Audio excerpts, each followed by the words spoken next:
When I was 13 years old, I bought my first Rush album. I got my mom to take me to the record store, and I was looking for a specific album by Rush, an album called All the World's a Stage. I'd heard it played at school, and I thought these guys were everything that I was looking for. Back in the day, it was really hard to find music. The music industrial complex decided for you what you wanted to hear, what your tastes were, and in that old record store, it was very hard to find the album that I wanted. So I couldn't find All the World's a Stage. Instead, I found this album by Rush, the only one they had, called 2112. I'm like, that cover is so cool. I'm taking that home. I took it home to my mom and dad's old Motorola phonograph, the one with the felt cover on top of the turntable, the old stylus. It was all built in. I carefully took the vinyl out of there the way we did back in the day. You couldn't touch the edges. You had to be super careful. And I dropped it on the turntable. And I turned it all the way up. And I started to rock. What an amazing album this was. It was everything that I hoped it would be.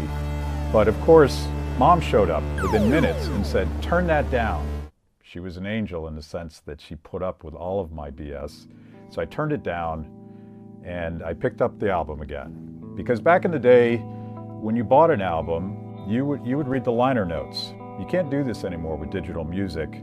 And I think you lose something with that because you don't get to see the band, you don't get to read the lyrics, you don't have any context for the music that you're listening to. And of course you can see here, there's that cool Starman again. The band is all decked out in kimonos. We won't judge them for that. But over here is what mattered, the lyrics, the thing that I was listening to.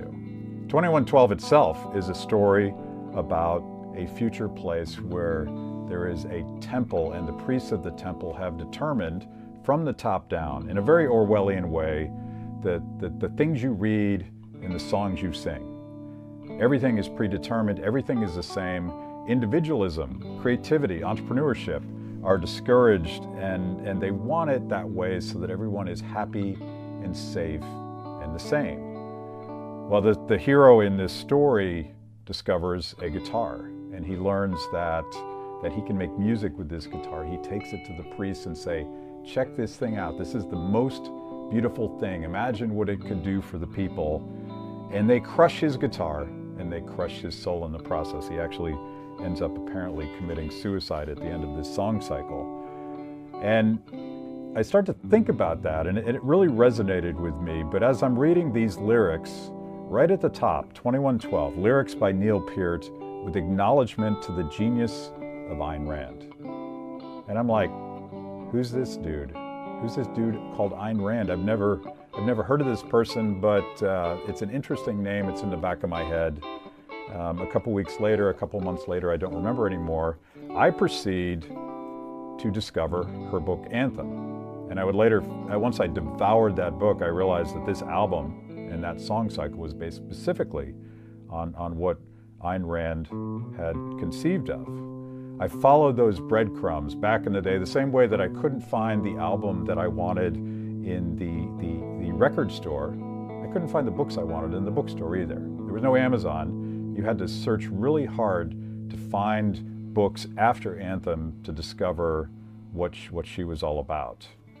I didn't know it at the time, but unbeknownst to me, the band Rush went through a tremendous battle, arguments and knockdown dragouts with the record company, because this is what they wanted to do.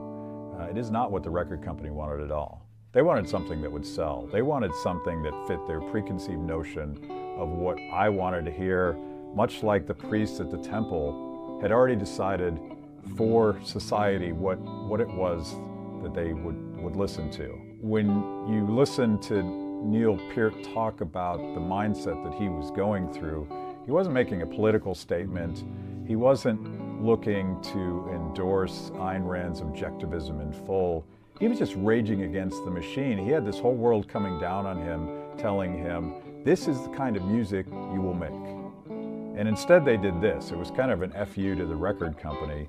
But of course, it was also the launch of what would turn into one of the most productive and successful careers of any rock band. And it all started because they had a little bit of faith that their customers would actually appreciate something better than average.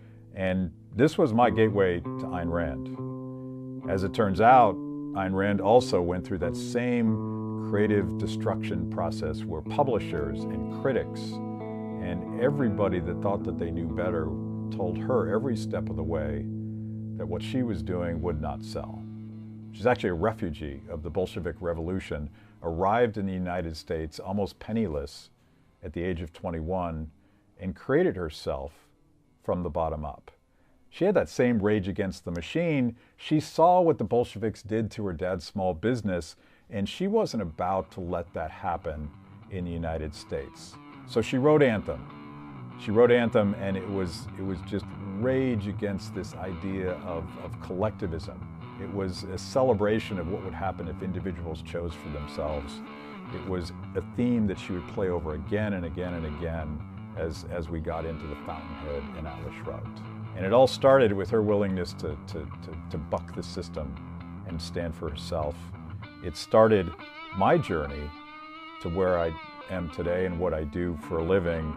And it all started with Rush in 2112.